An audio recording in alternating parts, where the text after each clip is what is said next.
오늘 본문은 이튿날이라는 말로 시작됩니다. 저희가 이튿날에 대해서는 저희가 지난주에 나눴었어요. 꼭 다음 날이라는 의미는 아니라 그랬죠. 하지만 연속 선상에 있는 어떤 의미를 전달하고자 할 때 쓰인다고 했습니다.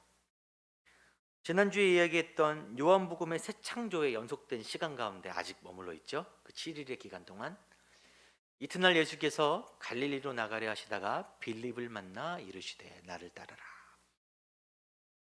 예수님이 제자들을 부르시는 장면들이 이어져 나오고 있어요. 지난주에 많이 언급은 안 했지만 베드로와 안드레를 부르시고 오늘 장면에는 갈릴리로 가시다가 빌립을 부르십니다. 그를 만나서. 빌립 들어보셨나요? 빌립 잘 아시나요? 그렇게는 잘 모르실 거예요. 공간복음에서 빌립은 엑스트라 같은 사람입니다. 12제자의 이름은 끼어 있는데 그의 행적에 관한 기록은 없어요. 사실 사도행전 가야 나옵니다. 제가 요한복음을 보면서 참 마음에 들었던 것 중에 하나가 공간복음에서는 중요치 않았던 그런 지나가는 행인 1, 2, 3 같은 사람 같은 느낌의 사람이 요한복음에서는 중요하게 나오는 거예요. 제가 그렇다고 해서 공간복음이 사람을 가린다는 폄하를 하는 건 아닙니다. 요즘 그 한국 넷플릭스 그 오징어 게임 들어보셨죠? 저도 봤는데 그렇게 기독교적인 영화는 아니에요. 근데 재미로 보는 거니까. 전 세계 사람들이 그걸 좋아하는 이유 중 하나가 우리는 익숙한데 주연 말고 조연들 잠깐 나오는 사람 하나하나도 스토리를 갖고 있다는 거예요. 그래서 자기 보는 사람들이 그 때는 단역 배우 잠깐 나오는 사람들에게도 감정이입이 된다 하더라고요. 근데 저는 오늘 말씀을 준비하면서 빌립의 감정이입이 되는 거예요. 저 같은 거예요. 그렇게까지 주목받고 있지 않은데 하나님이 중요하게 봐주시는. 빌립은 요한복음에서 예수님과 관련된 중요한 사건에 무려 4번이나 나옵니다. 4번. 이제 그에 대해 좀 더 알아볼 텐데 예수님은 갈릴리로 가시려 했어요. 갈릴리 바닷가죠. 호수인데 너무 커서 바닷가라고 불러요. 이 갈릴리 지역은 예루살렘과는 좀 반대 개념. 예루살렘은 지금 거의 서울 강남 같은 느낌이고 갈릴리는 정말 하층민들이 많이 거주했어요. 그리고 이방 헬라 문화가 잔뜩 유입되어 있는 완전히 혼합되어 있는 지역입니다. 당시에 유대인들, 정통 유대인들이 그 남쪽 유다랑 예루살렘에 모여 있는데 그들이 보기에 갈릴리 사람들은 경멸의 대상인 거예요. 인정할 수 없는 저 변두리, 이방 문화가 섞여 있는 마치 이방인과 같은 사람들, 변두리 중에 변두리입니다. 근데 참 아이러니하죠. 예수님의 공생의 3년의 주무대가 바로 갈릴리잖아요. 그리고 빌립은 안드레, 베드로와 같이 벳세다 사람이에요. 벳세다. 여러분 벳세다란 말도 들어보셨죠? 그 뜻이 뭐냐면 어부들의 집, 물고기들의 집이란 뜻입니다. 대충 무슨 동네인지 감이 오시죠? 예, 어촌이에요. 갈릴리 호수 북서쪽에 위치합니다. 성경에 이 벳세다에서 있었던 대표적인 사건들이 있는데 뭐가 있냐면 맹인이 있었는데 예수님이 그 침을 발라서, 더럽게 느껴질 수 있지만 침을 흙에 짓이겨서 눈에 발라주사 눈을 뜨게 하신 사건이 있었고, 또 성경의 가장 대표적인 기적 중 하나인 오병이어 사건이 이 지역에서 일어납니다. 이런 걸 봤을 때 그 동네는 어려운 사람들이 많은 거예요. 힘든 사람들이 많은 동네입니다. 그런데도 참 예수님이 제자로 부르신 사람들이 다 어려운 지역 사람들이에요. 베드로도, 여러분 근데 베드로는 어렸을 때 저도 배도 있고 그물도 있었던 배 주인 아니냐, 선주 아니냐, 요즘도 선주는 부자라 그러잖아요. 부자 아니냐라고 저도 배웠기도 했거든요. 한번 정말 그런지 볼까요? 물론 처음에는 그랬을 수도 있는데 갈릴리 지역을 다스리는 왕이 누구냐면 헤롯 안티파스라고 해갖고 분봉왕입니다. 분봉왕이 뭐냐면은 이스라엘을 쪼개서 다스리는 왕들인 거예요. 원래 헤롯 대왕이 전체를 통치하다가 그 사후에 자식들이 나라를 쪼개서 다스렸습니다. 로마에서 그렇게 하도록 했어요. 이 안티파스가 야망이 있는 사람입니다. 그래서 위 로마 황제에게 잘 보이기 위해서 갈릴리 호수에다가 도시를 건설해요. 그리고 그 도시 이름을, 황제의 이름을 따서 티베리아스라고 지읍니다. 여러분 가끔 성경에 디베랴라는 말이 등장하죠. 그 디베랴가 거기에요. 근데 요즘 도시를 하나 개발하면 돈이 많이 들잖아요. 요즘도 뭐 뉴스에 떠들썩하지 않습니까? 뭐 돈이 얼마 들었다 맞다. 안티파스가 그 티베리아스를 건설하는데 돈을 어디서 충당했을까요? 자기가 됐을까요? 아니에요. 그 지역에 있는 사람들에게 세금을 왕창 걷었습니다. 그래서 어부들한테는 어떻게 했냐면은 예전에는 어획량에 따라서 세금을 걷었다 그래요. 평균을 내서 많이 걷었으면, 많이 잡았으면 많이 내고, 좀 적게 나왔으면 그 해에 분기에 적게 걷는 건데, 어떻게 바뀌냐면 배 크기에 비례해서, 그물의 크기에 비례해서 무조건 내야 되는 거예요. 많이 잡히든 안 잡히든 동일한 양의 세금을 배 크기에 비례해서 내야 됩니다. 거기다가 안티파스가 사업을 하는데 뭐 하냐면은 물고기들을 소금 처리해서 먼 곳으로 비싸게 수출하는, 갈릴리 바다만의 물고기들이 있을 거 아니에요. 먼 곳에 수출하는 일을 했어요. 그런데 물고기를 어부들에게 사들이는데 싼 값에 사들이는 거예요. 그래서 소금 쳐서 비싸게 파는 일을 하는 것입니다. 많은 세금을 내고 물건값도 제대로 못 받는 상황. 그래서 그 학자들이 갈릴리 호수의 밑바닥을 봤더니 배들이 막 있는 거예요. 구멍난 배들이. 근데 탄소 막 측정하잖아요. 몇 년도쯤, 2000년 전쯤이라고 보는 거예요. 당시 어떤 일이 있었냐면 사람들이 못 살겠으니까 자기 배에 구멍을 뚫어서 그냥 가라앉혀 버리는 일들이 있었다 그래요. 이걸 보면은 베드로가 밤새 그물을 던지고 있던 그 장면이 이해가 돼요. 물고기가 나오지도 않는데 밤새 그물을 던지는 거 아니에요. 무슨 마음으로 그가 던졌겠습니까? 어떻게든 잡아야 하는 거죠. 또 그 예수님이 부르신 사람 중에 세리가 있죠. 세리는 뭐 돈은 많았지만 당시 이방인보다 못한 취급을 받는, 멸시를 참아가며 돈을 버는 돈에 사무친 사람들이죠. 어렸을 때 저희 집이 많이 힘들어서 어머니가 일수를 시작하셨어요. 뭐 고리대 같은 거죠. 그 제가 좀 압니다. 처음부터 그런 사람은 없더라고요. 상황이 그렇게 만드는 거예요. 세리도 처음부터 세리가 어디 있겠어요. 그들이 왜 그렇게 돈에 집착해야 했는지 사연들이 있을 거 아니에요. 그런 사람들을 예수님이 부르시는 거예요. 없는 사람들, 사회로부터 배척당하는 사람들을 예수님이 부르시는 것입니다.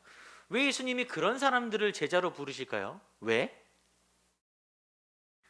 많이 가질수록, 사람들에게 많이 인정받을수록, 요즘은 젊은 사람들 사이에서 그 파워의 그 크기가, 그 팔로워가 몇 명이냐, 막 이렇게 몇만 팔로워가 있다, 100만 팔로워가 있다, 막 그거로 사람의 파워를 측정합니다. 그럴수록 예수님 따르기가 힘들다는 거예요. 교회도 많이 가질수록 세속화됩니다. 불가항력이에요. 교회가 잘 되는 게 꼭 엄청 복은 아닌 거죠. 제가 그래서 바라기는, 우리 성도님도 계시고 성도님들 자녀들도 계신데, 잘 되기를 기대하지만 너무 잘 되지 않기는 바랍니다. 적당히 잘 돼요. 적당히. 너무 잘 돼서 속도가 빨라지면 길에서 벗어나 버릴 수밖에 없습니다. 어쩔 수 없어요. 사람은 그렇습니다. 자, 이제 빌립에 대해서 좀 더 이제 우리가 깊게 들어가 볼 텐데, 그는 예수님이 부르셨을 때 즉각 응답한 사람입니다. 따르겠습니다. 그리고 그가 부르심을 받자마자 뭘 하냐면은 전도까지 해요. 나다나엘에게 예수를 전합니다. 여기까지 보면 믿음이 아주 좋은 사람처럼 보이는데, 아까 성경에 요한복음은 4번이나 나온다 그랬죠. 나머지 장면들은 좀 실망스러워요. 아주 이성적인 사람으로서 공생의 기간을 함께 했음에도 불구하고 예수님의 신적 능력에 대해서 이해를 못하는 거예요. 못 받아들이는 거예요. 메시아에 대한 확실한 믿음이 없었습니다. 그리고 항상 인간적인 고민에 쌓여 있었어요. 예수님이 오병이어 사건 때 어떤 사람을 시험하사, 우리가 이 사람들을 먹이려면 얼마나 필요하겠니? 물어보자 200데나리온이 모자랍니다. 이렇게 정확하게 계산을 해서 알려준 사람이 빌립이에요. 그리고 그의 고향 벳세다를 좀 더 주목해 보면 예수님이 정말 벳세다에서 많은 일을 하셨거든요. 불쌍히 여기셨어요, 그 동네 사람들을. 그런데 그 동네 지역 사람들은 예수를 따르는데 일용할 양식, 눈에 보이는 것만 보고 예수를 따랐어요. 그래서 그 복음서 후반부에, 중반부에 갈릴리 지역을 예수님이 책망하시고 저주하시는 성경 구절이 있습니다. 화 있을진저 고라시나 화 있을진저 벳세다야, 너희에게 행한 모든 권능을 두로 하시던, 차라리 이방에 행하였더라면 그들이 벌써 베옷을 입고 제에 앉아 회개하였으리라. 니들은 받아먹을 건 다 받아먹고 마음은 돌이키지 않는구나 라고 질책하시는 거예요. 그러니까 빌립은 삶의 모습뿐만 아니라 출신도 내면도 연약한 사람인 거죠. 여기서 질문을 던지게 되는데, 왜 예수님은 이런 사람을 부르시냐? 왜 이런 사람을 부르시냐? 여러분, 부르심을 지난번에 소명이라 그랬잖아요. 여러분 다 아시죠? 소명. 여러분도 받은 소명이 있으십니까? 소명이 대단한 건 아니에요. 꼭 각자의 소명이 있잖아요. 근데 그 소명 앞에 당당하지 못한 이유가 있어요. 왜 그렇죠? 내 연약함 때문에 그래요. 내 연약함. 아유, 내가 뭐라고. 저도 계속 그러고 있고 많이 그랬습니다. 뭐 모두가 다 그래요. 모세도 하나님이 부르실 때 나는 말도 잘 못하고 옛날에 한번 실패했고 모국어도 다 까먹었어요. 난 안 돼요. 그런데 성경을 자세히 보면 예수님이 우연히 길을 가다가 제자들을 만나서 너 제자, 너 제자 이렇게 부르신 게 아니라는 거죠. 갈릴리로 나가려 하시다가 빌립을 만났지만 그 길로 가신 이유는 빌립을 만나기 위해서 찾으러 가신 거예요. 로마서에 우리 사람들은 깨닫는 자가 없고 하나님을 찾는 자가 없다. 사람은 하나님을 찾을 수 없어요. 그래서 하나님이 우리를 찾아오셔야지만 만남이 이루어집니다. 이 말이 무슨 말이냐? 예수님이 부른 사람이 굳이 빌립이어야 했고, 굳이 모세여야 했고, 또 이 자리에 부르신 사람이 굳이 나여야 되는 거예요. 여러분의 삶의 자리에 소명으로 부르신 사람이 굳이 여러분이어야 되는 것입니다. 예수님이 우연찮게 여러분을 그 자리에 딱 세우신 게 아니라 찾고 찾아서 여러분의 삶의 소명 가운데 세워놓으신 거예요. 그리고 소명과 부르심은 일단 불러다 놓고 꽂아 놓은 보리자루 마냥 네가 알아서 성장해봐, 잘해봐, 그런 게 아니고, 제자로 부르신다는 것은 가르쳐서 세우신다는 거잖아요. 근데 우리는 심지어 뭐로 부르셨어요? 자녀로 불렀어요. 자녀로. 부모가 왜 자녀를 책임지지 않겠습니까? 책임지겠다는 거예요. 우리를 부르신다는 것은 내가 너를 책임지겠다라는 것입니다. 그래서 오늘 말씀의 제목이 이보다 더 큰 일을 보리라. 예수님을 만나서 너무 좋았지만 여기서 만족하느냐? 지금 너 연약한 모습에 만족하느냐? 이보다 더 큰 일을 네가 보게 될 것이다. 그것이 오늘 제목입니다. 자, 하나님이 부르신 자를 책임지시는 내용들이 이제 그 다음 이야기에, 다음에 등장하는 사람을 통해 보여집니다. 같이 읽을까요? 시작. 빌립이 나다나엘을 찾아 이르되 모세가 율법에 기록하였고 여러 선지자가 기록한 그 일을 우리가 만났으니 요셉의 아들 나사렛 예수니라. 이 나다나엘은 공간복음에는 나다나엘이라는 이름이 없고 바돌로메라고 나와 있습니다. 바돌로메는 아마 별명일 거라고 학자들이 얘기를 해요. 히브리 사람들 이름 앞에 벤이나 바가 붙으면 같은 말이거든요. 누구누구의 아들이란 말입니다. 그래서 바돌로메 하면 돌로메의 아들이란 말이 돼요. 아마 그래서 나다나엘이 본명이 아닐까라고 추측을 합니다. 나다나엘은 굉장히 냉소적인 사람이에요. 빌립이 와서 내가 메시아를 만났는데 그분이 요셉의 아들이란 말은 목수의 아들이란 말이잖아요. 아주 그냥 이성적인 사람이니까 아주 드라이하게 말해주는 거예요. 나사렛 출신이다. 나사렛은 갈릴리 지역이잖아요. 그 변방 지역의 목수의 아들이 메시아다. 그 말을 듣고 나다나엘이 나사렛에서 무슨 선한 게 날 수 있겠느냐라고 하는 거예요. 그 갈릴리 같은 지역이니까 뭐 그런 동네에서 선한 게 나오겠어. 근데 웃긴 건 나다나엘이 갈릴리 가나 사람이에요. 그도 갈릴리 사람입니다. 옆 동네예요. 그러니까 빌립이랑 친했겠죠. 근데 사람은 자기가 처한 상황에 더 냉소적인 법이에요. 우리 동네가 뭐 외국에서 막 요즘 운동선수들 열심히 막 뛰고 막 성과를 이루는데 안 좋게 막 댓글 다는 사람도 대부분 우리나라 사람들인 거예요. 우리나라 선수 출신이 뭐 대단하겠어. 그런 성향이 있으니까 나다나엘도 뭐 우리 동네에서 메시아가 날 수 있겠어, 뭐 선한 것이 나겠어 라고 말하는 것이죠. 그 지난 주일에 수요일 날인가 어떤 권사님이, 저희 교회 권사님이 누구를 전도하고 싶으시다는 거예요. 네, 전도하겠다는 말인데 되게 뭔가 미안해도 하시고 개면적 하시는 거예요. 왜 그러시나 봤더니 어떤 할머니를 전도하고 싶다고. 근데 몸도 불편하시다는 거예요. 그러면서 젊은 사람들을 전도해야 되는데 그런 분만 모시고 오고 죄송하다는 거예요. 여러분, 만약 정말 그런 거라면 예수님이 뭐하러 갈릴리에서 제자들을 부르셨겠습니까? 뭐하러 갈릴리에 태어나셨겠어요? 예루살렘에서 태어나서 로마에 가서 제자들을 불렀겠죠. 힘있고 영향력 있는 사람들을. 복음의 놀라운 비밀이 이런 곳에 숨어 있는데, 시편에 건축자가 버린 돌이 집 모퉁이의 머릿돌이 되었다 그랬어요. 이게 누구를 말하는 거예요? 예수님을 말하는 거 아니겠습니까? 갈릴리 출신 예수님이 복음을 성취하셨고 그 동네 출신 사람들을 데려다가 제자 삼아서 온 세계에 복음을 전하신 거예요. 약한 것들을 들어서 강한 것을 부끄럽게 하시는 것입니다. 저희 교회 몇 분 권사님들이 주중에 오셔서 기도의 단을 쌓고 계세요. 뭐 할 수 있는 게 기도밖에 없으세요, 사실.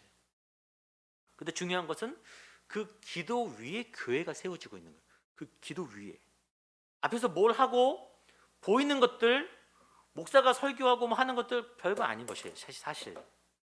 그런 안 보이는 기도, 연약한 연약해 보이는 것들 위에 교회가 서 있고 그 위에서 뭘 하는 거지, 정말 중요한 것은 눈에 보이지 않는 연약한 것들이란 것입니다. 그 냉소적인 나다나엘의 말에 빌립이 와서 한 말이 뭐냐면, 와서 좀 봐라, 와 보라.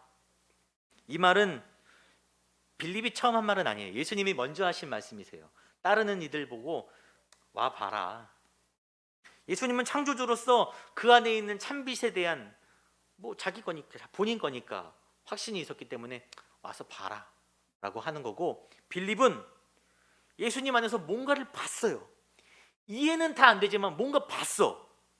말로 하기 참 어렵네. 야 나다나엘, 너도 와서 한번 봐봐 라는 거예요. 일단 와서 봐봐. 요즘 한국 기독교에 이런 게 없잖아요. 와서 보라는 메시지가 없잖아요. 내 주위에 예수 믿는 사람이 있는데 자세히 설명하기는 어렵지만 뭔가 있어. 야 있어. 한번 만나봐. 한 번만 만나봐. 이런 성도들이 없고, 내가 교회를 다니는데 거기 뭔가 있어. 내가 참 설명하기 어려운데 와봐. 이런 교회들이 한국에 얼마나 있습니까? 저와 여러분이 그런 사람들이 되길 바라요. 다 이해할 수는 없지만, 완벽하진 않지만 뭔가 참된 빛이 우리 안에 있어서 사람들이 저기는 진짜인 것 같아, 가서 봐봐 하고 권할 수 있는 교회와 성도가 되기를 축원합니다. 이제 예수님과 나다나엘이 이제 본격적으로 대화를 시작하는 거예요. 예수님께서 나다나엘을 보시고 하신 말씀이 뭐냐면, 자기에게 오는 것을 보시고 그를 가르쳐 이르시되 보라 그랬어요.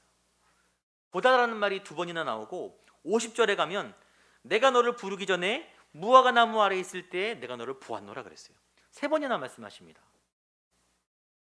빌립은 나다나엘에게 와서 네가 보라라고 했지만 그 이전부터 예수님이 누굴 보고 계셨어요? 나다나엘을 보고 계신데, 나다나엘의 겉모습을 보는 게 아니라 그 속에 참 간사한 것이 없도다. 어디를 보는 거예요? 그 속을 보고 계세요. 예수님을 향한 냉소적인 마음까지도 꿰뚫어 보고 계십니다. 여러분, 하나님이 우리의 중심을 보시는 걸 믿으십니까? 근데 우리의 중심을 보신다는 그 말이 어떤 느낌이세요? 내 속마음을 다 아신다, 내 중심을 보신다, 어떤 느낌입니까? 그 예전에 어떤 영화의 제목이 있는데, 영화는 그렇게 히트를 하는데 제목은 히트를 친 영화가 있어요. 여러분 들으시면 다 알 겁니다. 나는 내가 지난 여름에 한 일을 알고 있다. 들어보셨죠? 영화는 안 보셨을 수도 있어요. 제목은 스릴러 영화잖아요. 이게 제목을 정말 기가 막히게 지었어요. 제목만 들어도 뭔가 진짠가? 어떤 이들은 하나님 앞에 이런 불안한 마음으로 살아가는 거예요. 내가 지은 죄 다 아시는데 어떡하지? 여러분, 하나님이 중심을 보신다는 의미가 뭔지 잠깐 번외편으로 짚고 넘어갈 텐데, 첫 번째, 우리가 지은 죄를 다 아실까요? 모르실까요? 은밀하게 지은 죄 아실까요? 모르실까요? 아세요. 아세요. 그래서 두렵고 부끄러운 거 아니겠습니까? 그래서 소명 앞에서 자신 없는 거 아니겠습니까? 그런데 그것만 아시는 게 아니라 거기서 한 걸음 더 들어가십니다. 그래서 죄를 짓는 우리의 연약함, 나의 자라왔던 환경, 나의 지금 환경, 나의 심성까지도 아세요. 나다나엘이 냉소적일 수밖에 없었던 그의 모든 배경까지도 아시고 이해하시는 거예요. 더 깊이 거기서 들어가서 어디까지 가시냐면, 인간의 원조로부터 시작된 본질적인 죄성까지 아십니다. 그것까지 바라보세요. 거기서 끝이 아니라 이제 마지막 한 걸음 더 들어가서 어디까지 보시냐면, 그 안에 숨겨져 있는 하나님, 자기 형상을 보십니다. 자기 형상까지 보세요. 여러분, 자식이 손주가 이쁜 이유가 뭐예요? 닮아서 그런 거 아니겠습니까? 아까 1부 때 간단하게 유주가 왔는데 어른들이 모여서 하는 말이 똑같아요. 아이고 아빠 닮았네, 아이고 엄마 닮았네, 그렇습니다. 왜냐면은 닮아서 이쁜 거예요. 닮아서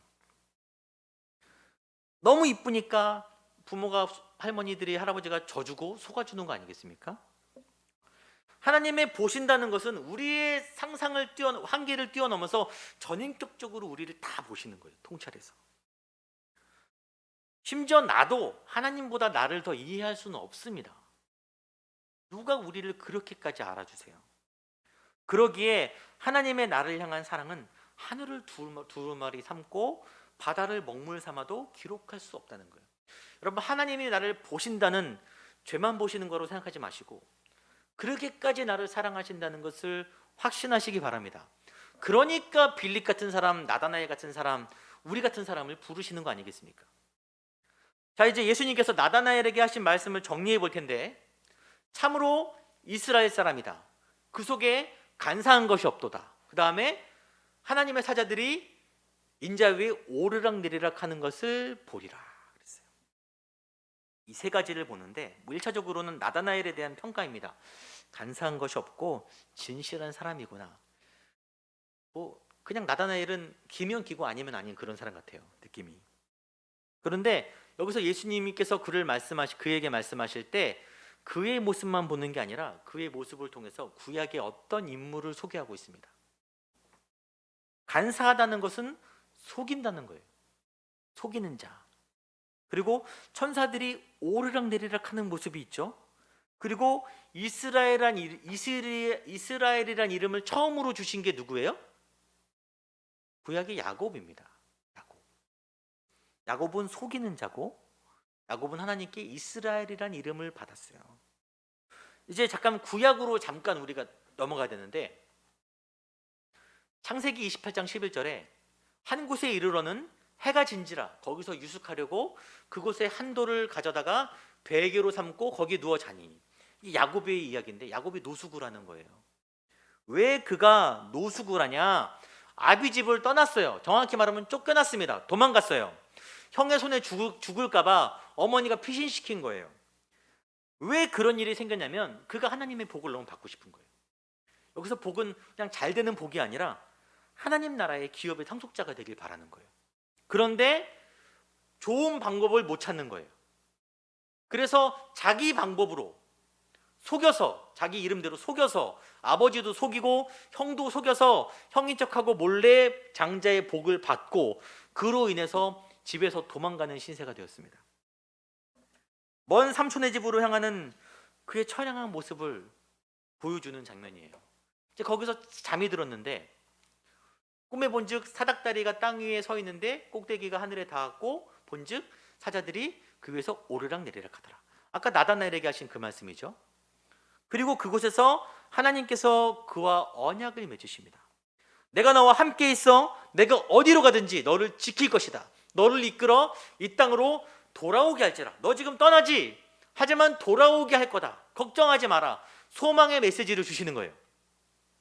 그런데 여기서 참 서운한 장면이 있어요. 돌아오게 하실 거면 안 가게 하면 되죠. 그렇잖아요? 우리 인생을 삥삥 돌릴 이유가 뭐가 있습니까? 그냥 목적지에 머물게 하시면 되는데 우리 인생을 이렇게 삥삥 돌리시는 거예요. 여러분 지금도 계속 돌고 계신 분 계시죠? 먼 곳으로. 돌아오게 하리라. 왜 이 고생을 시키시냐는 거죠. 나다나엘과 야곱의 설명 중 틀린 게 있는데 뭐냐면 야곱은 속이는 자예요. 간사한 자인데 나다나엘에게는 네 속에 간사함이 있도다 없도다? 없도다 그랬어요. 야곱에 빗대어 설명하는데 다른 거예요. 이거를 어떻게 해석해야 되냐면은 좀 더 앞부분으로 가서 세례 요한이 예수님을 보고 얘기했어요. 보라, 세상 죄를 지고 가는 하나님의 어린 양이다. 거기서 지고 간다는 말, 아이로라는 말이 한 가지 의미가 되어 있다 그랬죠? 기억하시나요? 제거한다라는 의미가 있다 그랬어요. 세상 죄를 제거하시는 하나님의 어린 양이다. 야곱이 이스라엘이라는 이름을 언제 받았냐면 삼촌 집에 간 거예요. 야곱도 속이는 자인데 진짜 속이는 자 라반의 집에 가고 고생 개고생을 합니다. 십수년을 고생을 해요. 그리고 다시 하나님의 이끄심에 따라 고향으로 가는 길에 홀로 천사와 밤새 씨름을 하는 거예요. 하나님의 사자와 매달려서 절대 내게 복 주시기 전에는 놓지 않겠습니다. 결국 하나님과 싸워 이겨 이스라엘이라는 이름을 받았어요. 사실 져주신 거죠. 하나님이 왜 못 이기시겠어요? 하지만 그 이면에 그를 돌고 돌게 하셔서 결국 속이는 자에서 참 이스라엘로 변화시켜 주신 거예요, 하나님이. 예수님은 나다나엘이 무화과 나무 아래에 있는 것을 내가 보았다라고 합니다. 무화과 나무가 도대체 무슨 의미냐? 유대인 랍비들이 무화과 나무 아래서 율법을 묵상하거나 교육한 거예요. 무화과 나무 아래에 있었다는 말은 나다나엘이 메시아를 소망하며 율법을 사모하며 경건한 삶을 유지하는 소망을 가진 사람이라는 것입니다. 야곱처럼 소망은 있었지만 정확히 갈 길을 알지 못했고 현실에 부딪혀서 그는 냉소적인 사람이 되는 거예요. 무슨 선한 게 되겠어, 우리 동네에. 우리한테 뭐 좋은 일이 있겠어. 이런 사람이 된 것입니다. 그래서 진짜 메시아가 왔음에도 알아보지 못하고 방황하는 그의 모습인 거예요. 그런 나다나엘을 예수님이 만나 주시는 거예요. 내가 너를 봤다. 내가 너를 안다. 나다나엘의 마음이 흔들리는 것입니다. 나를 아세요? 어떻게 그걸 다 아세요? 그러자 하시는 말씀이 내가 너를 보았다고 함으로 믿느냐? 여기서 만족하지 마라. 내가 더 큰 일을 너에게 보여주겠다. 더 큰 일을 너에게 행하겠다.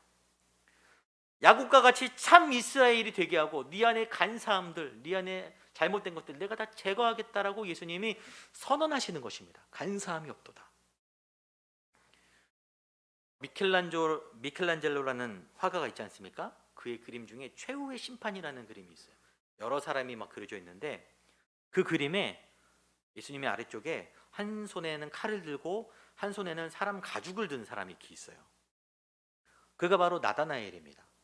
나다나엘은 제자들 중에 가장 잔인하게 죽었어요. 인도 쪽으로 선교를 갔다가 산채로 가죽이 벗겨졌다 그래요. 끔찍하잖아요. 벗겨져서 십자가에 거꾸로 못 박혀서 그 다음에 나중에 머리가 잘렸대요. 이야. 그런 가운데도 복음을 포기하지 않은 제자가 된 것입니다. 재밌는 것은 미켈란젤로가 그림 속에 나다나엘의 있고 그가 든 가죽이 있는데 그 가죽 얼굴에다가 자기 자화상을 집어넣었대요. 까메오처럼. 알려지는 말로는 자기 말년의 인생을 회고하면서 회개하는 마음으로 자기 얼굴을 그려놨다고. 나도 나다나엘 같은 사람이 되고 싶다. 그런 의미로 그렸다고 합니다. 빌립을 부르시고 나다나엘을 부르시고 나를 부르신 것은 연약함을 다 알지만 끝까지 내가 너를 책임지겠다. 끝까지 내가 너를 붙들겠다라는 메시지인 것입니다. 그런데 그래서인지 아까 말씀드렸듯이 때로는 인생을 길게 돌아오는 거예요. 길게. 하지만 징벌이 아니라 연단 아니겠습니까? 그리고 그 여정 가운데서도 두려워할 필요가 없는 것은 야곱에게 하신 언약 중에 내가 허락한 것을 다 이루기까지 너를 떠나지 아니하리라. 너를 내가 안 떠난다. 여러분, 예수님을 임마누엘이라 그럽니다. 천사가 그분은 임마누엘이다. 임마누엘이 무슨 뜻이에요? 하나님이 우리와 함께 하신다라는 것이 임마누엘 아니겠습니까? 부르신다는 거, 소명은 함께 하시는 하나님이 이루시는 것입니다. 내 힘으로 이루는 것은 아니에요. 여러분, 부르는 그 자리가 부담스럽고 힘들겠지만 그 자리를 굳이 여러분을 세우신 하나님께서 여러분과 함께 하시고 여러분을 통해서 그 일을 이루실 줄 믿습니다. 또 다가오는 한 주를 살아가야 되는데 얼마나 우리 마음을 무너뜨린 일들이 많겠어요. 내 자아를 무너뜨리고 넘어뜨리고 나는 안 돼. 나는 안 돼. 하나님 왜 굳이 나를 이런 일을 시키셨어? 여러분, 그럴 때마다 우리와 동행하시고 끝내 내 연약함을 아심에도 불구하고 우리를 부르신 하나님을 신뢰하시기 바랍니다. 그 하나님이 여러분을 바르게 세워주시리라 믿습니다. 우리 찬양...